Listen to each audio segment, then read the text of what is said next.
In today's video, I'm going to teach you how to share a link from Google Drive. By the end, you'll know exactly how to choose the right access level so the right people see your file and no one else does. Start by opening Google Drive in your browser.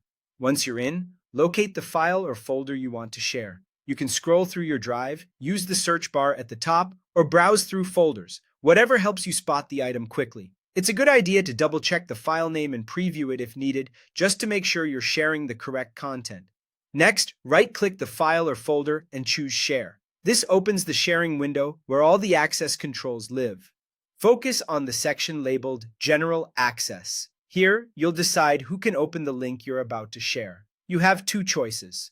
Restricted means only specific people who already have direct access can open it. Anyone with the link means that anyone who receives the link can open it, even if they're not signed in.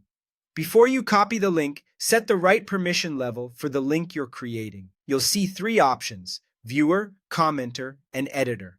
Viewer allows people to see the file but not change anything. Commenter lets them leave comments or suggestions without altering the original content.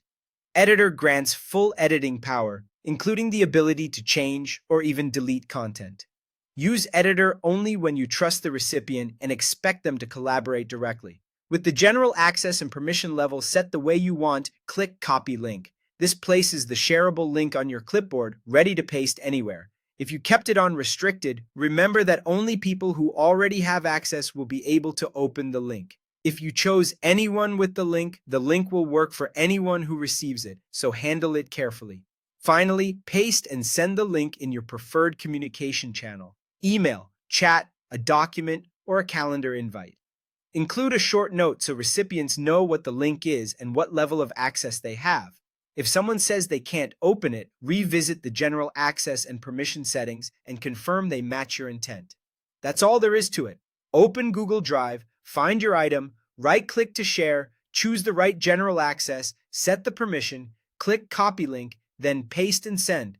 Take a moment to confirm your settings each time, and you'll share confidently and securely.